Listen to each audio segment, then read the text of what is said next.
राग अलापा जा रहा है डोनाल्ड ट्रंप की तरफ से। सीज फायर हो गया, हमने तो युद्ध विराम करा दिया, आपको ट्रंप पे भरोसा करना चाहिए, पोस्टर भी छपवा दिए, लेकिन स्टिल अभी भी देखा जा रहा है ईरान हमले जारी रखा हुआ है। कतर पे भी हमला करता है और कहता है यह अमेरिका से बदला है हमारा, माफ कीजिएगा, इराक पे हमला करता है। जी, 4 जगह में ईरान अटैक किया हुआ है। 4 मिलिट्री बेस जो यूएस का गल्फ में है, वो कतार, बहरीन, कुवैत एंड इराक। सो इन चारों जगह में ईरान कल अटैक किया है, ये युद्ध विराम के बाद। और यहाँ पे उस देश में अटैक नहीं हुआ, उस देश का जो अमेरिकन डिफेंस का सेंटर है वहां पे अटैक किया हुआ है। और इन चारों देश अभी एयर स्पेस उनका बंद कर दिया है। लेकिन ट्रंप बोलना चाहता है कि मैं युद्ध चलाऊंगा, मैं युद्ध बंद करूंगा और मेरे को नोबेल प्राइज चाहिए। सो ये है मेन कहानी। और वो एक तरफा बोला है ईरान ने, ना ईरान ने बोला है ना और किसी ने बोला है ये युद्ध विराम का कहानी। जैसे इंडिया पाकिस्तान का लड़ाई उन्होंने बंद करवा दिया था करके क्लेम किया हुआ है, वैसा ही ईरान और इजराइल का बीच में ये युद्ध विराम वो ट्रंप ने ही अनाउंस कर दिया है। सो ईरान का खोमेनी अभी बोला है कि हम युद्ध विराम नहीं तो करेंगे। सर अभी भी सस्पेंस बरकरार है, स्टिल अभी भी हमें इंतजार करना होगा। और क्या 24 घंटे जिसका जिक्र किया गया था डोनाल्ड ट्रंप की तरफ से, 12 घंटे ये अपने हथियारों को डालेगा ईरान और 12 घंटे इजराइल अपने हथियारों को जो है नीचे रखेगा, तो क्या ऐसा होगा कि 24 घंटे में चीजें सुलझे? ये ट्रंप का कहानी हमने पता है हमें। वो बोला था 2 हफ्ते का टाइम दिया है, 72 घंटे का अंदर अमेरिका बॉम्ब मार दिया है। सो ये 24 घंटा, 6 घंटा, 12 घंटा, ये सब स्टोरी है जनता को, दुनिया का आदमी को सुनाने के लिए। और लेकिन एक बात है, 11% पेट्रोल का प्राइस कम हुआ है, ये बड़ा खुशखबरी है एक्चुअली। ये एग्रीमेंट हो या ना हो, 11% प्राइस रिडक्शन हुआ है। और कतार इसके साथ ये लड़ाई में ईरान के साथ मीडिएट करेगा, ऐसा ईरान का फॉरेन मिनिस्टर कहा है। So we are now looking for, ये पहले से ही हमें पता था ये लड़ाई तो इंडेफिनिट नहीं चल सकता है जैसे गाजा में चल रहा है, क्योंकि गाजा में एरिया कैप्चर करने का कहानी है। Israel wanted to capture the Gaza strip, but यहाँ पे कोई किसी का एरिया कैप्चर करने का नहीं है। और ये एक बना बनाया लड़ाई था ईरान को कुछ सेवक सिखाने का, और मेन एम था आयतुल्ला खोमेनी को रेजिम चेंज करने का। सो वो अभी तक हुआ नहीं है, लेकिन इसी और ये लगता है कि सर होगा भी नहीं, लग रहा है सर ऐसा होगा भी नहीं, लग रहा है, क्योंकि आयतुल्ला खोमेनी अभी भी स्टेटमेंट दे रहा है। वो ट्रंप ने बोला था हम उसको मार देंगे, उनका लोकेशन हमें पता है वगैरह वगैरह, लेकिन वो अभी तक हुआ नहीं है। तो इतना पैसा, इतना लड़ाई जो जिस काम के लिए था वो असफल रहे, बिल्कुल असफल रहे। हमारे साथ संदीप सर भी जुड़े हुए हैं। सर आपका बहुत बहुत स्वागत है इंडिया डेली पर। सर सबसे पहले देखिए, बात जो चल रही है कि एक तरह से राग अलापा जा रहा है, सिर्फ जस्ट आप एक शांति दूत बनने की कोशिश कर रहे हैं, क्योंकि देखिए ईरान ने ये सीधे तौर पर एक मैसेजिंग जो है वो दे दिया, मैसेज पहुंचा दिया है कि हम अमेरिका जो कहेगा वो नहीं कहेंगे। कतर के साथ अगर बातचीत का दौर चलेगा तो संभवतः वहां से कुछ नतीजे आ सकते हैं, यानी दूसरे देशों की हम बात सुन सकते हैं लेकिन अमेरिका की नहीं सुनेंगे। जो अमेरिका चाह रहा था कि मेरी बात सुनो, मैं जो कहूं तुम्हें वही करना है, ईरान ने कह दिया ऐसा नहीं होगा। बहुत ही लाउड एंड क्लियर है। ईरान साफ साफ कह रहा है हम अपने पड़ोसियों की बात तो सुन लेंगे लेकिन तुम्हारी बात नहीं सुनेंगे। और रही बात जहां ट्रम्प साहब की हो रही है, मैं भट्टाचार्य जी से बिल्कुल एग्री करूंगा कि यह जमीन की लड़ाई नहीं है, यह नाक की लड़ाई है। और मैंने जैसे अभी 4-5 दिन पहले आपके चैनल पे कहा था कि क्योंकि अमेरिका हो गया, फ्रांस हो गया, इन सब देशों की, या चाइना हो गया, रसिया हो गया, इन सभी की इकोनॉमी में हथियारों का बहुत बड़ा रोल है, जो विश्व को भी बेचते हैं। हम्म। तो इस युद्ध का भी एक मौका अमेरिका को दिखा कि हम अगर यहाँ अपने हथियारों का प्रयोग करेंगे, अपने लड़ाकू विमानों का प्रयोग करेंगे, तो दुनिया में एक डेमो दे पाएंगे कि देखिए हमारे हथियार कितने सक्षम हैं, कितने प्रबल हैं। क्योंकि जैसे ही उन्होंने सीज फायर का बयान दिया है, अभी आपने देखा होगा कि अभी रिसेंट में बयान आया है कुछ घंटे पहले का, कि वो कह रहे हैं इसमें B2 बॉम्बर्स का बहुत बड़ा रोल है, जिसके चलते जो है हम शांति समझौते की तरफ आगे बढ़ रहे हैं। आखिर जब एक तरफ आप सीज फायर की बात कर रहे हो, दूसरी तरफ आप अपने B2 बॉम्बर लड़ाकू विमान की बात कर रहे हो, लेकिन उसी समय आप अगर ये भी बता देते कि आपका F-35 केरला में खड़ा क्यों है 7 दिन से, हम्म। तो बिल्कुल स्पष्ट है अमेरिका की नीति कि कहीं भी जहां लड़ाई हो रही है वहां जाके लड़ाई करो, अपने हथियारों का एक प्रदर्शन करो, जिससे आपके हथियारों की, लड़ाकू विमानों की या मिसाइलों की, सभी की डिमांड बढ़े। क्योंकि आप ऑपरेशन सिंदूर में अगर देखें तो जिस तरह से चाइना के हथियारों की लंका लगाई हमारी भारतीय फौज ने जो है, या फिर रसिया के अमेरिका के लड़ाकू विमानों को मार गिराया गया, उससे तो दांव पे था कि आपकी जो हथियार हैं वो तो मार्केट में स्टैंड नहीं करेंगे, युद्ध मैदान में, रियल ग्राउंड फील्ड में तो स्टैंड नहीं कर रहे हैं। तो उनके पास अमेरिका के ऊपर भी एक दबाव था कि जल्दी से जल्दी कोई जगह मिले जहां हम डेमो कर सकें अपने हथियारों का। और यूरोप धीरे धीरे देखिए अपने आप को अमेरिका से जो है शिफ्ट कर रहा है हथियारों के लिए, अपने डोमेस्टिक यूरोप की तरफ जो है।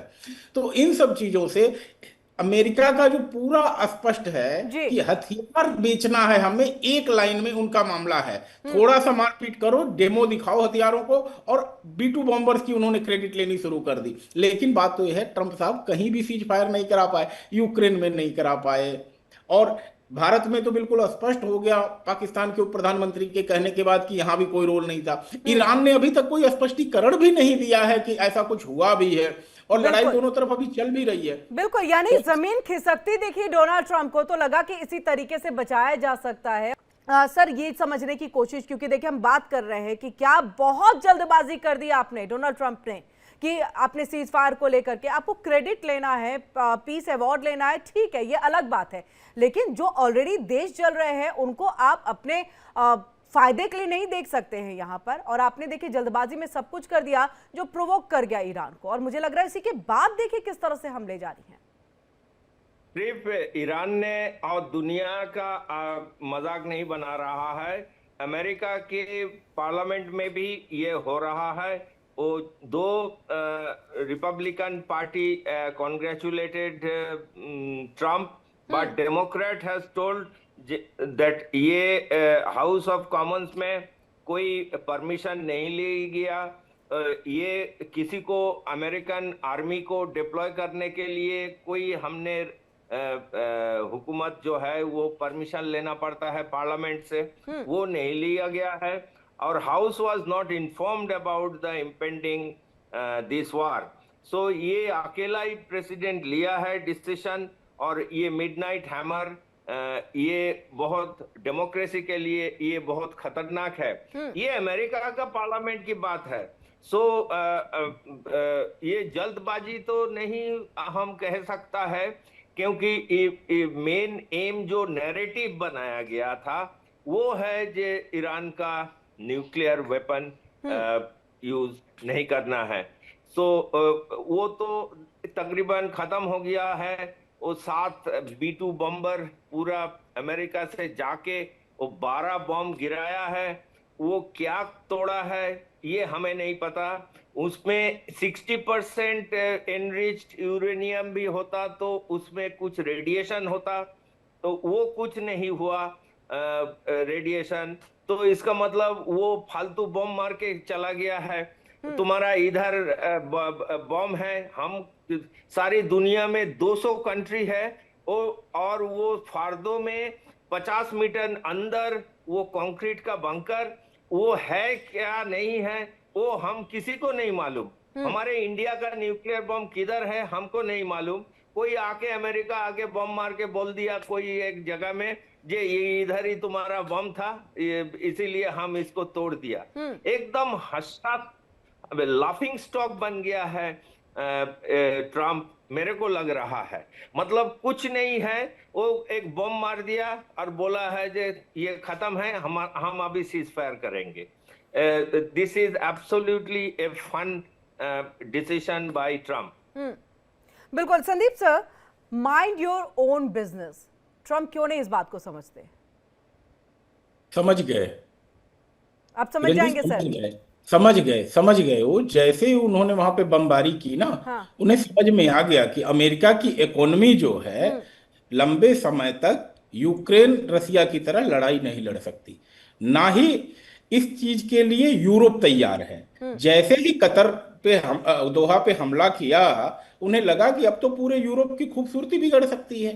जिस यूरोप को नाज है अपनी खूबसूरती पे, जिसका वो मार्केटिंग करता है पूरी दुनिया में घूम घूम करके, अगर ऐसे बम पड़ने लगे तब तो पूरा यूरोप का, नाटो का क्या होगा? नाटो को भी लड़ाई में कूदना पड़ेगा। तो अमेरिका नहीं चाहता है कि अपनी इकोनॉमी को और अपने प्रिय नाटो की इकोनॉमी को किसी तरह से वो नुकसान पहुंचने दे। इस लड़ाई में देखिए, है तो लड़ाई रसिया और अमेरिका की जो है, लेकिन रसिया और अमेरिका की लड़ाई में अमेरिका अपने आप को बर्बाद होते नहीं देखना चाहता। अमेरिका इस बात को कतई नहीं स्वीकार कर सकता उसके किसी सैनिक का खून बहे। दूसरी बात कि उसके अर्थव्यवस्था को जो है लंबे समय तक कोई नुकसान है, क्योंकि आपने देखा कि जिस तरह से अफगानिस्तान से अमेरिकी सेना भागी, उसके पीछे सबसे बड़ा लॉजिक यही दिया गया कि हमारी अर्थव्यवस्था इसको लंबे समय तक अब कोऑपरेट नहीं कर सकती, सपोर्ट नहीं कर सकती।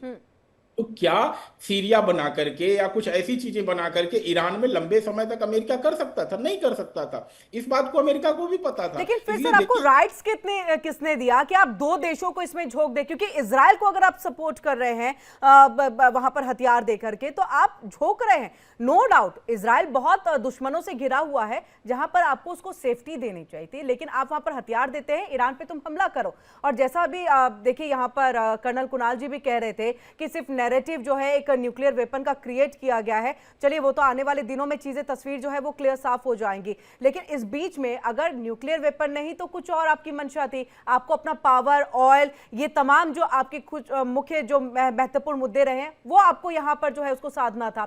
तो आप ईरान को, इजराइल को इसमें कैसे झोंक सकते हैं? अगर आपकी अर्थव्यवस्था नहीं तो क्या इनकी अर्थव्यवस्था इस बात को अलाउ करती है कि लंबे वक्त तक युद्ध आप चलाएं? देखिए, यह बात यूरोप को भी सूट करती है, अमेरिका को भी सूट करती है, और यूक्रेन वार में आपने देखा लंबे समय से सबका फायदा हो रहा है, नुकसान केवल रसिया और यूक्रेन का हो रहा है। और इस तरह से हमला करके एक तरह से कहें कि कुछ कोशिश की उन्होंने कि यूक्रेन जैसी सिचुएशन बनाएंगे, लेकिन जहां इनको लगा कि हम यहां फंसने वाले हैं, फंसने वाली सिचुएशन देखते ही उन्होंने पैर पीछे खींच लिया। क्योंकि उन्होंने पहले, कर्नल भट्टाचार्य ने कहा कि पहले तो कह रहे थे कि खामनेई से कम पे कोई समझौता ही नहीं होगा, हमें लोकेशन पता है, सब कुछ पता है, और 2 ही रात में आपका स्टैंड पूरी तरह से बदल गया कि हम तो अब चाह रहे हैं शांति। शांति की बात भी हो गई, आप मीडिया में आकर के कह भी दिए, लेकिन अभी तक दोनों पक्ष कोई मानने को तैयार नहीं है। तो एक बात मैं यहाँ पे कहूँ, ईरान और इजराइल की दोनों की लड़ाई में जहां आप आतंकी संगठनों के साथ सुर मिला लेते हैं या आतंकी संगठनों का साथ ले लेते हैं, वहीं पे एक मोरल ग्राउंड आप खो देते हैं दुनिया की सिंपैथी पाने का। मैं इसको पाकिस्तान के साथ भी जोड़ करके देख रहा हूं। बिल्कुल। आपकी डेमोक्रेसी हो, आपकी तानाशाही हो, या आपका चाहे जिस तरह की भी सरकार हो या राजशाही हो, लेकिन अगर आपके सरकार के अंदर या आपकी जमीन के अंदर ऐसे संगठन हैं जो कि विश्व के कानून नहीं मानते, मानवता के कानून नहीं मानते, और विश्व शांति के लिए एक तरह से खतरा पैदा हो जाए, ऐसे लोगों को जब आप सपोर्ट करते हैं तो आपकी सरकार मौलिक ग्राउंड खो देती है, मोरल ग्राउंड खो देती है दुनिया का सहानुभूति पाने का। और शायद यही कारण है कि ईरान के साथ लोग खुल करके खड़े नहीं हो रहे हैं, क्योंकि सबको पता है कि हुती, हमास और हिजबुल्ला, ये तीनों जो है ऐसे संगठन हैं जिनको कहीं से भी अगर कोई फायदा हुआ तो ये पूरे मिडिल ईस्ट की भी शांति के लिए खतरा है, और यह यूरोप की शांति के लिए भी कल को खतरा पैदा हो जाएंगे। और ऐसे स्थिति में ईरान जो है मौलिक मोरल ग्राउंड जो है कहीं ना कहीं खो रहा है दुनिया का सपोर्ट पाने का। क्योंकि देखिए जिस तरह से मुस्लिम राष्ट्र उसके साथ खड़े नहीं हो रहे हैं, सुन्नी तो बिल्कुल खड़े नहीं हो रहे हैं। और कहने के लिए कहा जाता था ऑर्गेनाइजेशन ऑफ इस्लामिक कंट्रीज जो है एक संगठन है, हर सुख दुख का साथी है, नाटो की तरह ये लोग बात करते हैं अपने आप को। लेकिन यहाँ पर नाटो जैसी एकता तो दिख नहीं रही है यहाँ पे कहीं भी। क्यों? क्योंकि मुस्लिम राष्ट्र ही आपके खिलाफ नहीं खड़े हैं, बल्कि अपनी जमीन दे रखी है अमेरिकी सेनाओं को।